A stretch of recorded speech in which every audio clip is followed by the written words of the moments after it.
होली भाईचारा को बढ़ाने और दुश्मनी को मिटाकर आपस में प्रेम करने का त्योहार है।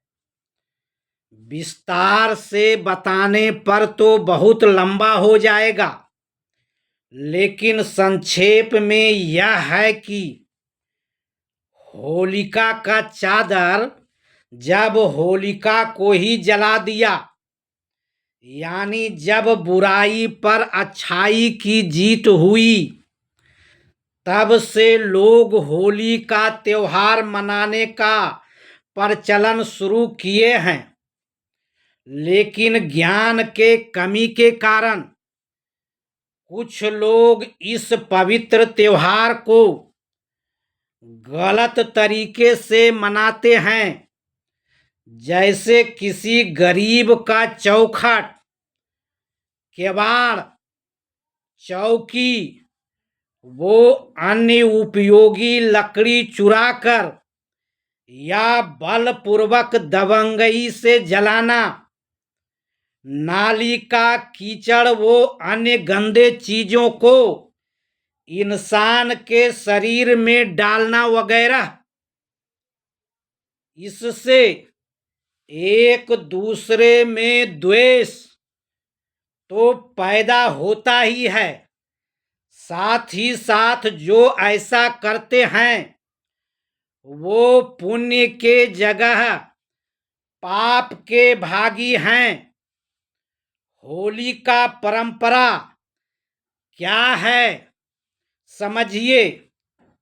जब बुराई पर अच्छाई का विजय हुआ तो लोग रंग को रंगीन समझकर अपने शरीर के साथ साथ अपने आत्मा को रंगीन अर्थात शुद्ध करने के नियत से रंग का प्रयोग किए थे।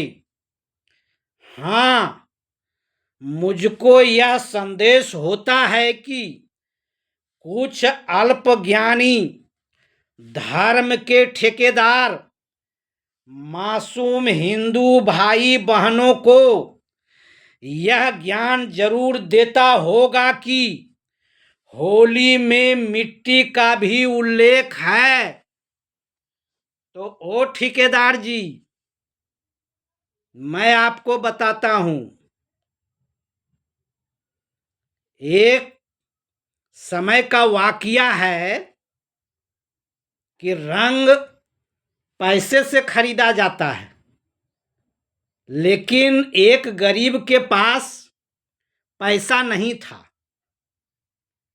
तो उसने देखा कि हमारे घर के बगल में एक मिट्टी का कुआं खोदा जाता है ने, और उसमें गोरकी मिट्टी निकलता है।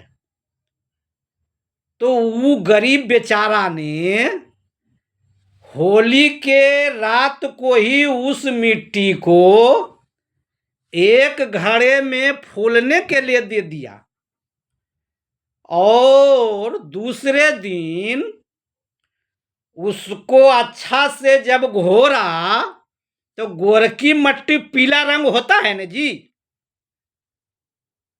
तो उस मिट्टी को छान करके बतौर रंग के लोगों पर छिड़काव किए थे, और उस गोरकी मिट्टी में बड़ा सुगंध होता है। और जब लोगों के शरीर पर वो गोरकी मिट्टी पड़ा, वो तो रंग के बतौर था, तो लोग उसका बहुत तारीफ किए थे। इसलिए नली का कीचड़ वगैरह से इस पवित्र त्योहार का बदनामी होता है। आप तो उतना डिसिप्लिन है नहीं कि गोरकी मिट्टी लीजिए, लोगों पर छिड़काव कीजिए। इसलिए यह रंगों का त्योहार है, और इसमें भी कोई ऐसा केमिकल रंग ना हो जो इंसान को हानिकारक हो।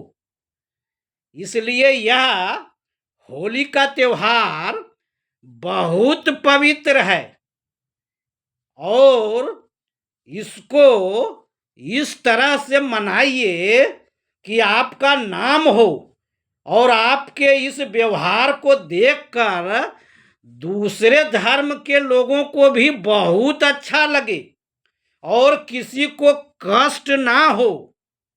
इसलिए मतलब होली का त्योहार सौहार्द और पवित्र त्योहार है। इसको आप लोग बहुत बहुत अच्छा से मनाइए। नमस्कार।